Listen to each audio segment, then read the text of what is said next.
Hello everyone, कैसे हैं आप लोग। Good evening, this is Manjeet Rawat, your online instructor. So guys, एक बार फिर से वेलकम है आपका टीच मी क्लाउड के यूट्यूब चैनल पे। और आज बेसिकली जो हम बात करने वाले हैं वो VMware वर्चुअलाइजेशन का एक यूनिक टॉपिक है।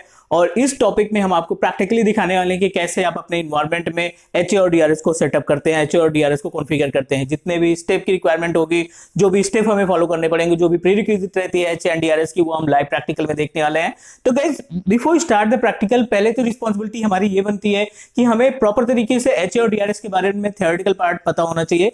बिकॉज अगर हम बात करें, अगर आपका कॉन्सेप्ट क्लियर है, कॉन्सेप्ट ओके है, तो डेफिनेटली आप कोई भी प्रैक्टिकल परफॉर्म कर पाएंगे। सिर्फ प्रैक्टिकल ही नहीं परफॉर्म करना, हमें ट्रबल शूटिंग भी करनी है। इन केस अगर HA और DRS काम नहीं करता, आपने सेटअप बना करके एग्जीक्यूट कर दिया, फर्स्ट टाइम में रन कर गया, बट आफ्टर सम टाइम, कुछ समय बाद अगर वो काम करना बंद कर देता है, तो ये हमारी रिस्पॉन्सिबिलिटी होती है कि कैसे उसमें उसको हम सॉल्व करें, उस प्रॉब्लम को सॉल्व करें। दैट्स वाई आपको प्री रिक्विजिट आना जरूरी है, आपको कॉन्सेप्ट आना जरूरी है। और HA और DRS का एग्जैक्टली जो इंटरनल कॉन्सेप्ट होता है उसके बारे में हमें पता होना चाहिए, अगर हम अपने HA और DRS के इन्वायरमेंट को कॉन्फ़िगर करना चाहते हैं ऑर्गेनाइजेशन के लिए। बिल्कुल सिंपल सी मीनिंग है। HA और DRS के केस की बात करें, उसके पहले हमें जानना होगा क्लस्टर के बारे में। गाइज, क्लस्टर की बात करें तो क्लस्टर कहीं पे भी यूटिलाइज हो सकता है। डेटाबेस में भी क्लस्टर का इस्तेमाल होता है, आपके फेलोवर में भी हम क्लस्टर का इस्तेमाल करते हैं। हाइपर-वी फेलोवर की बात करें, उसी तरीके से जब आप अपने इन्वायरमेंट में vCenter सर्वर को इंस्टॉल करते हो और मल्टीपल ESXi अपने इन्वायरमेंट में मैनेज करते हो, तो उन मल्टीपल ESXi को मैनेज करने के लिए vCenter रिस्पॉन्सिबल है, और HA और DRS की सेटिंग को मैनेज करने के लिए हमारा क्लस्टर रिस्पॉन्सिबल है। तो क्लस्टर की मीनिंग आप बोल सकते हो कलेक्शन ऑफ ESXi होस्ट, या बोल सकते हो group of our ESXi host. तो क्लस्टर क्रिएट करना है, क्लस्टर में जितने भी नंबर ऑफ ESXi आप रखना चाहते हैं, वो आप नंबर ऑफ ESXi इसमें अटैच कर देंगे। अटैच करने के बाद राइट क्लिक करेंगे अपने क्लस्टर के ऊपर। वो हम प्रैक्टिकल आपको दिखाएंगे कैसे स्टेप फॉलो करते हैं, लेकिन हमें कॉन्सेप्ट क्लियर करना है। दैट्स व्हाई हमें थ्योरेटिकल पार्ट पता होना चाहिए। क्लस्टर का ही पार्ट है हमारा HA, क्लस्टर का ही पार्ट है हमारा DRS। मींस अगर हमें HA और DRS कॉन्फ़िगर करना है, तो जो प्री रिक्विजिट है, मिनिमम 2 ESXi इन्वायरमेंट में रन करनी चाहिए। दोनों ESXi अपने vCenter सर्वर से जुड़ी होनी चाहिए। सेकंड, थर्ड अगर रिक्वायरमेंट की बात करें, तो आपकी ESXi और वर्चुअल मशीन जो भी ESXi के ऊपर रन कर रही है, वो शेयर स्टोरेज का इस्तेमाल करती हो। मींस मिनिमम 2 शेयर स्टोरेज आपके इन्वायरमेंट में हो, 2 डिफरेंट ESXi हो, एक vCenter सर्वर आपने लगा रखा है, ठीक है। ये प्री रिक्विजिट है अगर आप HA और DRS को कॉन्फ़िगर करना चाहते हैं। इतना सेटअप करने के बाद आप अपने vCenter सर्वर को ओपन करेंगे, उसमें एक क्लस्टर क्रिएट करेंगे। क्लस्टर क्रिएट करने के बाद जो भी एग्जिस्टिंग ESXi होस्ट है, उन ESXi होस्ट को आप उस क्लस्टर के ऊपर अटैच कर देंगे। अटैच करने के बाद जब हम राइट क्लिक करेंगे अपने ESXi क्लस्टर के ऊपर, वो आपको ऑप्शन देगा कि आप क्या क्रिएट करना चाहते हैं, HA कॉन्फ़िगर करना है या DRS कॉन्फ़िगर करना है। दोनों ऑप्शन आपके क्लस्टर की प्रॉपर्टीज में मिल जाएंगे। अब बात आती है कि दोनों की मीनिंग क्या होती है, HA का काम क्या होता है और DRS का काम क्या होता है। तो बिल्कुल सिंपल सी मीनिंग है, HA और DRS दोनों ही सर्विस हमें फेलोवर का काम करती है। मींस प्रोटेक्ट करती है हमारी वर्चुअल मशीन को, प्रोटेक्ट करती है हमारे जो सर्वर्स रन कर रहे हैं अपने ESXi होस्ट के अंदर। लेकिन कैसे, ये हम थोड़ा सा देख लेते हैं। गाइज, पहले हम बात करते हैं HA के बारे में।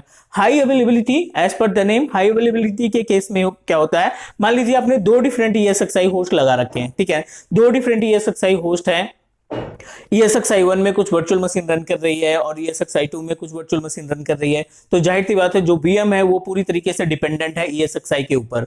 अगर आपकी ESXi डैमेज होती है, डाउन होती है या डिस्कनेक्ट होती है, तो डेफिनेटली 100% आपकी वर्चुअल मशीन भी डाउन होगी, 100% आपकी वर्चुअल मशीन भी डिस्कनेक्ट होगी। तो इस प्रॉब्लम से बचने के लिए कि एक ESXi डैमेज होती है, तो जो उसकी वर्चुअल मशीन है, उन वर्चुअल मशीन को प्रोटेक्ट करने के लिए हम HA को कॉन्फ़िगर करते हैं। होता क्या है HA के केस में, जैसे ही आपकी ESXi डैमेज होगी, आपकी जितनी भी वर्चुअल मशीन रहेगी, ऑटोमेटिक एक ESXi जो डैमेज हुई है उससे उठ करके आपके ESXi 2 जो रन कर रही है सक्सेसफुली, जो हेल्थी है, उसमें आपकी मूव हो जाएगी ऑटोमेटिक। ये HA का कॉन्सेप्ट होता है। अब DRS की बात कर लेते हैं। Distributed resource scheduler, distributed resource scheduler की जो मीनिंग होती है, बेसिकली ये वेट नहीं करता कि आपकी ESXi डैमेज हो। मींस अगर आपकी ESXi के ऊपर लोड ज्यादा पड़ रहा है, मींस उसका CPU optimization, RAM consumption, CPU consumption या स्टोरेज कंजप्शन बहुत ज्यादा हाई हो रहा है, और आपकी वर्चुअल मशीन टर्न ऑन नहीं हो पा रही है क्योंकि उस ESXi में स्पेस कम है, तो ये क्या करता है कि उस ESXi की हेल्थ को मेंटेन करने के लिए कुछ वर्चुअल मशीन को ट्रांसफर कर देगी जो एग्जिस्टिंग ESXi ESXi है जिसमें लोड कम है। तो HA मींस ESXi डैमेज होगा तब आपकी वर्चुअल मूव होगी, और DRS अगर आपकी ESXi का जो यूटिलाइजेशन है CPU का, रैम का या स्टोरेज का, वो यूटिलाइजेशन हाई होगा तब वो कुछ वर्चुअल मशीन को माइग्रेट कर देगी ऑटोमेटिक या पार्सली या मैनुअली, वो आप देखेंगे प्रैक्टिकल में। तो ये बेसिकली कॉन्सेप्ट हुआ अपने पास HA और DRS का। चलिए हम इसको देखते हैं, प्रैक्टिकल स्टेप देखते हैं कि कैसे मैनेज करते हैं। तो अब इस लैपटॉप स्क्रीन पे चलते हैं और आपको सेटअप दिखाते हैं, स्टेप दिखाते हैं HA और DRS का, एक एक प्रैक्टिकल हम प्रोसीड करते हैं।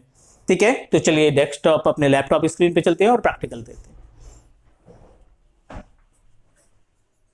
चलिए हम लोग आ गए हैं अपने डेस्कटॉप की स्क्रीन पे, और गाइस हम आपको डिस्क्राइब करते हैं कि क्या क्या प्रीरिक्विजिट आपके पास होने चाहिए अगर आप HA और DRS को कॉन्फ़िगर करना चाहते हैं। तो एक छोटा सा डायग्राम के थ्रू समझने की कोशिश करते हैं कि HA और DRS को कॉन्फ़िगर करने के पहले एटलीस्ट आपके पास ये सेटअप होना चाहिए। तो अगर आप एक रियल इन्वायरमेंट में वर्क परफॉर्म कर रहे हैं तो जाहिर सी बात है आपका कंप्लीट सेटअप रहेगा। अगर आप प्रैक्टिस पर्पज़ के लिए अपना सेटअप बना रखे हैं तो कौन कौन सी प्रीरिक्विजिट या कौन कौन सी सर्विस होनी चाहिए। तो ये अपने पास इन्वायरमेंट है, इन्वायरमेंट में 2 ESXi मिनिमम, ठीक है।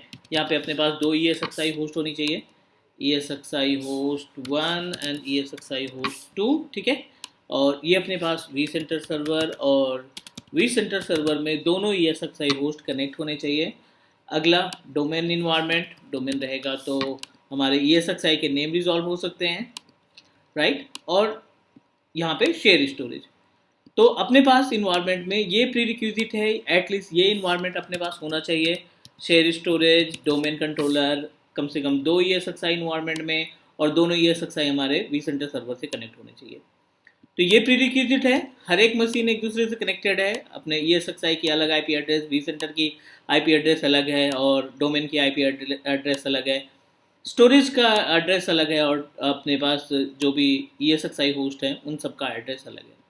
ये तो हो गई हार्डवेयर रिक्वायरमेंट की बात, ये हो गई मशीन की रिक्वायरमेंट की बात। अगर हम छोटी छोटी सेटिंग्स की बात करें तो सेटिंग में आपको एक छोटी सी सेटिंग ध्यान रखनी है अपने ESXi होस्ट के लिए, कि ESXi होस्ट के स्टैंडर्ड स्विच की प्रॉपर्टीज में जा करके आप अपने vMotion सर्विस को और फॉल्ट टॉलरेंस सर्विस को एक्टिवेट करके रखेंगे, ठीक है। दैट्स इट, ये बस छोटी सी रिक्वायरमेंट है कि आपको दोनों ही ESXi होस्ट में ना vMotion की सर्विस को, जो नेटवर्क का ऑप्शन है जो हमने लास्ट टाइम देखा भी था, अगर आप स्टैंडर्ड स्विच की प्रॉपर्टी में, स्टैंडर्ड स्विच की वीडियो में देखोगे या DB स्विच की वीडियो में देखोगे तो हमने vMotion और फॉल्ट टॉलरेंस के दोनों के बारे में डिस्कस किया था।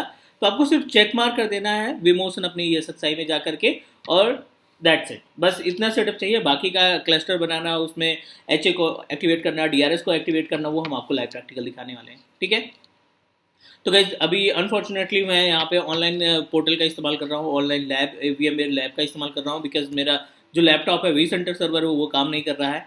बट हम उसमें अपने ऑन प्रोमाइसेस वाले सर्वर पे भी आपको कॉन्फ़िगर करके दिखाएंगे। बट अभी के लिए हम यहाँ पे प्रोसीड कर रहे हैं किस पे, अपने ESXi होस्ट जो हमने ऑनलाइन लैब है उस पर चेक करते हैं कि HA और DRS कैसे कॉन्फ़िगर करते हैं। तो गाइज ये अपने पास vCenter सर्वर का नाम है BCSA 01A, और इसके अंदर एक बना है अपने पास डेटा सेंटर, और उस डेटा सेंटर के अंदर अपने पास एक रीजन A01 के नाम से क्लस्टर क्रिएट हुआ है। सिंपल सा मेथड है, आप अपने डेटा स्टोरेज पे क्लिक करोगे, राइट क्लिक, तो ये आपको ऑप्शन देगा क्लस्टर क्रिएट करने का। आप न्यू क्लस्टर पे क्लिक करोगे, ये आपको ऑप्शन प्रोवाइड कर देगा क्लस्टर का नेम जो भी आप रखना चाहते हो। लाइक हम यहाँ पे ट्रेनिंग के नाम से अपना क्लस्टर क्रिएट कर रहते हैं। और देखो यहाँ पे तो 3 ऑप्शन दिखाई पड़ रहे हैं आपको। एक ऑप्शन दिखाई पड़ रहा है DRS का जो कि ऑफ है, HA भी ऑफ है, और vSAN सर्विस भी हमारी ऑफ चल रही है, राइट। आप चाहो तो यहीं से टर्न ऑन कर लो, आप चाहो तो यहाँ पे DRS टर्न ऑन कर सकते हो, आप चाहो तो यहाँ पे HA टर्न ऑन कर सकते हो। सारी सर्विसेज आप यहाँ पे टर्न ऑन करके ओके कर सकते हो। अगर आप यहाँ पे टर्न ऑन नहीं करते हैं तो एक बार क्लस्टर बन जाता है, बनने के बाद भी आप उसकी प्रॉपर्टीज़ में जाके, जैसे हम अभी करने वाले हैं, ये अपने पास रीजन 1A जो है क्लस्टर, इसके ऊपर राइट क्लिक करो, और राइट क्लिक करने के बाद आप इसकी सेटिंग में जाना पड़ेगा, जो भी इसकी क्लस्टर की सेटिंग है, क्लस्टर की सेटिंग में जा करके भी हम टर्न ऑन कर सकते हैं। तो चलिए वो पहले हम देख लेते हैं अपना सेटअप कैसे बना रखा है। 2 ESXi, और उन 2 ESXi में 4 डिफरेंट वर्चुअल मशीन्स रन कर रही है, मतलब टोटल 2 ESXi है और उसके अंदर 2 वर्चुअल मशीन्स रन कर रही है। तो एक बार क्लस्टर पे आप क्लिक करो और VMs पे जाओ, ठीक है, जिससे वेरीफाई हो जाएगा कि कितने नंबर ऑफ सिस्टम आपके पास इन्वायरमेंट में है। तो टोटल नंबर ऑफ सिस्टम 4 दिखाई पड़ रहे हैं। अब सेग्रीगेट कर लो कौन सी ESXi पे कितना OS कितनी वर्चुअल मशीन अवेलेबल है। तो ESX1 पे क्लिक किया हमने। ESX1 पे क्लिक करने के बाद एक बार कंफर्म कर लेते हैं। ESXi1 पे क्लिक करने के बाद वर्चुअल मशीन पे क्लिक किया तो इसमें 2 वर्चुअल मशीन और एक टेम्पलेट अवेलेबल है, राइट। 2 वर्चुअल मशीन जो टर्न ऑन है और एक टेम्पलेट अवेलेबल है।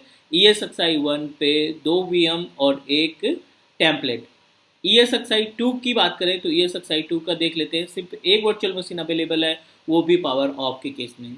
तो हम क्या करने वाले हैं, जो ESXi होस्ट 2 है उसको हम ऑफ करेंगे HA कॉन्फ़िगर करने के बाद, ताकि ये जो कोर ए वर्चुअल मशीन है ये ऑटोमेटिक मूव हो जाए ESXi होस्ट 1 के लिए, ठीक है। तो सिंपल सा फंडा इस्तेमाल करते हैं यहाँ पे।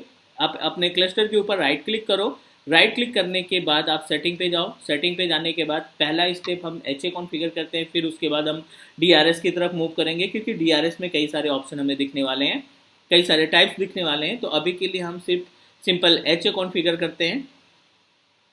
प्रॉपर्टीज़ में जाने के बाद आप देखो पहला ही ऑप्शन दिखाई पड़ रहा है यहाँ पर DRS और HA का।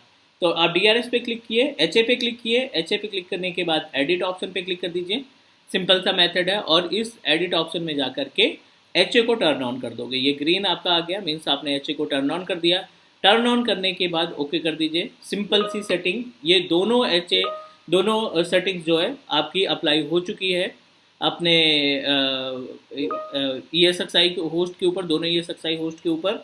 अब हमें वेट करना पड़ेगा किस चीज़ का, कि हमारा जैसे ही एक्टिवेट हो जाता है HA, अभी 6% है यहाँ पे, अगर आप देखोगे रिसेंट टास्क में तो 6% दिखाई पड़ रहा है,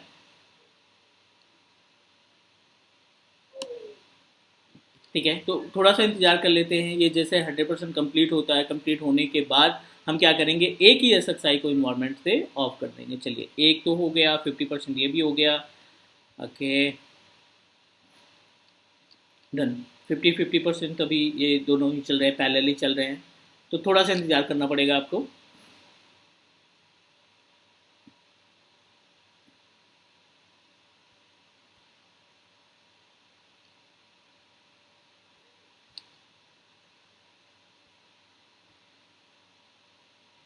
now HA is successfully configure. आप देखो यहाँ पे ESXi 1 2 पे और 1 दोनों पे जो है HA कॉन्फ़िगर हो चुका है।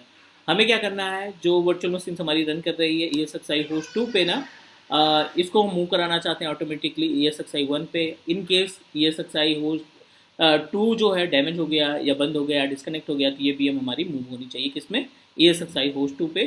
तो एक काम करते हैं, इसको यहाँ पे हम जाकर के जानबूझ के पावर ऑफ कर देते हैं, ठीक है। ESXi2 को हमने क्या किया, यहाँ पे शट डाउन पे क्लिक किया और ओके कर दिया।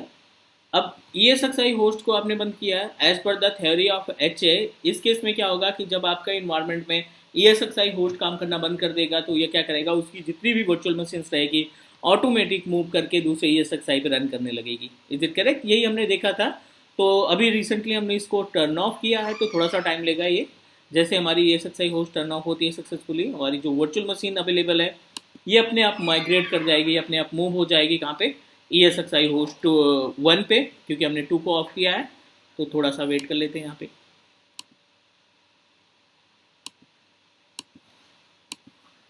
ठीक है, ESXi 1 पे भी क्लिक कर देते हैं और चेक करते हैं कितनी VMs है। 3 वर्चुअल मशीन थी, वहाँ पे 4 होनी चाहिए। देखो यहाँ पे 3 VMs है। अभी ये ESXi होस्ट 2 डैमेज हुई है, डाउन हुई है, वट जो भी डिस्कनेक्ट हुई है, अब उसकी जो VMs की रिस्पॉन्सिबिलिटी है, HA की जिम्मेदारी है कि उसको वो ट्रांसफर करे ऑटोमेटिक। चलिए आप देखो यहाँ पे 4 वर्चुअल मशीन आ गई। कोर एक जो था अपने पास ESXi होस्ट 2 में था, बट अभी ESXi 2 होस्ट काम नहीं कर रहा है, डाउन हो चुका है। इस वजह से इसने माइग्रेट कर दिया ESXi होस्ट 1 पे। ये कॉन्सेप्ट होता है, प्रैक्टिकल होता है हमारे HA का, जो HA पार्ट है हमारा क्लस्टर का VMware के केस में। तो गाइज उम्मीद है कि आपको HA कंप्लीट तरीके से समझ में आ गया होगा, कॉन्सेप्ट, थ्योरेटिकल पार्ट और प्रैक्टिकल का स्टेप भी। नेक्स्ट स्टेप में हम आपको DRS का प्रैक्टिकल बताएंगे, नेक्स्ट वीडियो में DRS का प्रैक्टिकल बताएंगे। साथ ही इनसे जुड़ी हुई कुछ थ्योरी के बारे में बात करेंगे, कुछ कंडीशन अप्लाई करेंगे और कुछ ट्रबल शूटिंग की बात करेंगे कि अगर HA नहीं काम कर रहा है या DRS काम करना बंद कर रहा है तो उसके लिए आप क्या क्या प्रोसीजर फॉलो करोगे इस प्रॉब्लम को सॉल्व करने के लिए। तो आज के लिए गाइस इतना रखते हैं। नेक्स्ट कल मिलते हैं अगले वीडियो में और डिस्कस करते हैं DRS के बारे में और ट्रबल शूटिंग के बारे में। तो तब तक के लिए फिर हम take care and bye bye.